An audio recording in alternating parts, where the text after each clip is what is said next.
ಇದೊಂದು ಉಪಖಂಡವೂ ಹೌದು. 3 ಕಡೆ ಸಮುದ್ರ, 1 ಕಡೆ ಪರ್ವತ, ಅದುವೇ ದೊಡ್ಡ ಪರ್ವತ ಹಿಮಾಲಯ ಪರ್ವತ. ಈ ದೇಶವನ್ನು ಭಾರತ ಖಂಡ, ಹಿಂದೂಸ್ತಾನ, ಇಂಡಿಯಾ ಎಂದು ಕರೆಯುತ್ತಾರೆ. ನಮ್ಮ ದೇಶದ ವಿಸ್ತಾರ 32,87,263 ಚದರ ಕಿಲೋಮೀಟರ್ಗಳು. ಇದು ಕಾಶ್ಮೀರದಿಂದ ಕನ್ಯಾಕುಮಾರಿ, ಪಂಜಾಬದಿಂದ ಮಣಿಪುರದವರೆಗೂ ಹಬ್ಬಿದೆ. ಇಲ್ಲಿ ಹಿಂದೂ, ಮುಸ್ಲಿಂ, ಸಿಖ್, ಬೌದ್ಧ, ಕ್ರೈಸ್ತ, ಚೈನಾ ಮುಂತಾದ ಮತದವರು ಇದ್ದಾರೆ. ಕನ್ನಡ, ಹಿಂದಿ, ಬೆಂಗಾಲಿ, ಪಂಜಾಬಿ, ಮರಾಠಿ, ತೆಲುಗು, ತಮಿಳ್, ಮಲಯಾಳಂ ಮುಂತಾದ ಭಾಷೆಗಳು ಮಾತನಾಡುವ ಜನರು ಇದ್ದಾರೆ. ಬಹುಧರ್ಮ, ಬಹುಭಾಷೆ, ಬಹುವೇಷ ಹೊಂದಿರುವ ದೊಡ್ಡ ದೇಶ ನಮ್ಮದು. ಈ ಜನ ಶಾಂತಿ ಪ್ರಿಯರ, ವಿಶಾಲ ಮನೋಭಾವದವರು, ಜಾತಿ ಮತ ಭಾಷೆಗೂ ಮೀರಿದವರು. ಈ ದೇಶದಲ್ಲಿ ಗಂಗಾ, ಯಮುನಾ, ಸಿಂಧು, ಕಾವೇರಿ, ಕೃಷ್ಣ, ಗೋದಾವರಿ ಮುಂತಾದ ನದಿಗಳು ಹರಿಯುತ್ತಿವೆ, ಬದುಕಿನ ಭೂಮಿಗೆ ನೀರುಣಿಸುತ್ತಿವೆ.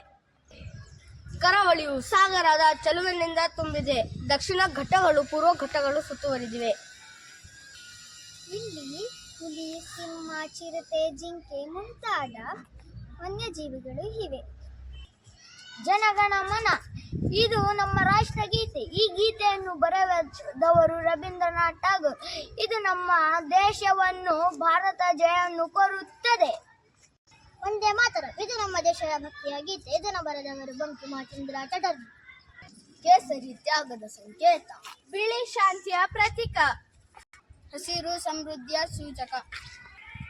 ಈ ನಾಡಿನ ರಕ್ಷಣೆಗಾಗಿ ಅನೇಕ ಜನ ಬಲಿದಾನ ಮಾಡಿದ್ದಾರೆ.